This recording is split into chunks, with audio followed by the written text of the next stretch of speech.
Por que, então, da pergunta da anistia? Por uma coisa só. O Supremo Tribunal Federal não anistiou o Lula? Anistiou ou não anistiou? Não anistiou. Não anistiou. Ele foi julgado na primeira instância, segunda instância. STJ foi condenado em todas as. E o Supremo disse: a coleta de provas não foi de uma forma. Então ele foi anistiado. Anistiado, ele foi.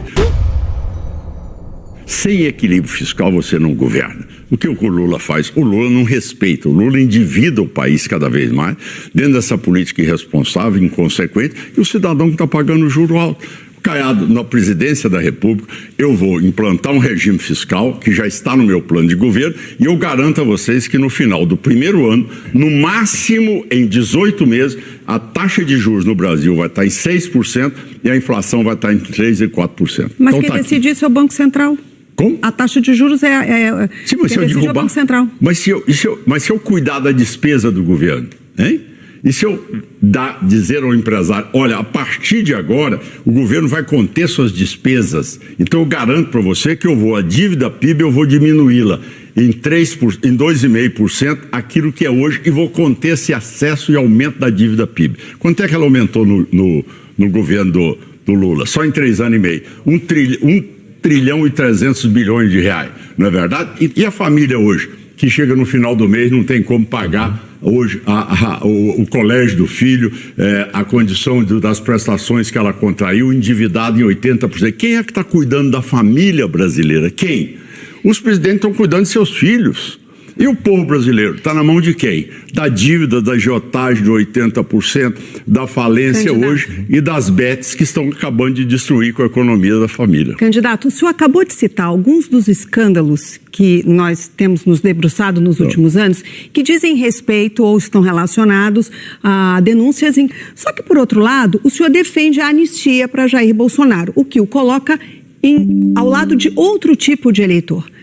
De que turma o senhor faz parte? Eu não sou um personagem criado para candidatar a presidente da República. Eu tenho uma história de vida. Eu fui candidato a primeira vez em 89. Eu tinha 39 anos de idade. A partir daí eu tive vários mandatos na minha vida. Então eu tenho identidade própria. Agora, o que é preciso que eu diga a você, por que então da pergunta da anistia? Por uma coisa só. O Supremo Tribunal Federal não anistiou o Lula? Anistiou ou não anistiou? Não anistiou. Não anistiou. Ele foi julgado na primeira instância, segunda instância. STJ foi condenado em todas as. E o Supremo disse: a coleta de provas não foi de uma forma. Então ele foi anistiado. Anistiado, ele foi. E eu não quero mais continuar com essa briga no Brasil, porque só está trazendo prejuízo essa polarização. Então eu vou acabar com essa briga e vou governar o Brasil para chegar naquilo que eu estou dizendo, na mãe de família, naquela que acredita que ainda pode ter jeito, que ela está desesperada, que ela não paga as contas, que o filho dela está induzido para ir para droga, para jogar na bet, quebrando a economia da família. Precisa de um presidente que cuide das pessoas, que cuide das mulheres que hoje precisam mais do que nunca preservar suas famílias. Uma última pergunta, 30 segundos nós temos. O senhor é a favor da escala 6x1 ou o senhor acha que tem que reduzir? Não, eu não acho que tem que sim ou não? Se eu sou a favor do 6x1? O senhor acha que o senhor é favorável à redução da escala de 6x1 para 5x2? Sou a favor. Porque essa semana o senhor não respondia isso objetivamente. Tá aqui. O senhor é a favor da redução? Porque eu disse rapidamente uma coisa só, porque eu completei a resposta minha. Eu disse que o Brasil precisa respeitar quem gera emprego e quem é empregado. O que você não pode é criar um sofisma no dia da eleição. Então é redução da 6x1 só para ficar claro. Aceito a redução dos 5x2, tá certo? Okay. Candidato, caso o senhor vá para o segundo turno, por exemplo, contra o Lula, o senhor vai pedir os votos que estavam dos bolsonaristas ou não? Não, veja, eu vou ter que pedir voto dos brasileiros. Eu não disse a você que eu quero acabar com a polarização, tá certo? Eu não posso imaginar que existe hoje curral eleitoral. Eu imagino que existem 215 milhões de brasileiros e 140 milhões de eleitores, os quais vão escolher o presidente para saber o que ele quer nos próximos 4 anos, gente. Pelo amor de Deus, o que trouxe de resultado isso aí? Você viu corrupção, o que você falou, uma desordem institucional completa, uma descrença da população nas autoridades que aí estão. O que a pessoa deseja neste momento é poder dizer, olha, tem um presidente da República que sabe da liturgia do cargo, mas que sabe defender o Brasil e que sabe defender as pessoas que precisam do governo. Ao longo da sua trajetória política de homem público, o senhor sempre esteve alinhado com o campo, com o agronegócio, com a agroindústria, o que é muito legítimo. Mas eu lhe pergunto que agora, sendo candidato à presidência da República, o senhor não sente uma falta de identificação do eleitor dos centros urbanos com a sua candidatura?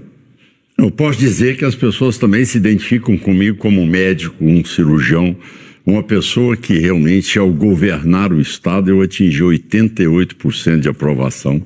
Ou seja, você quando é governante, você tem que cuidar do Brasil.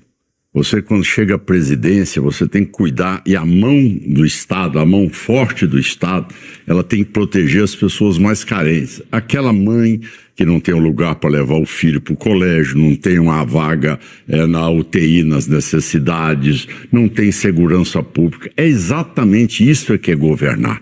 Você não governa para um segmento, você governa para 215 milhões de brasileiros.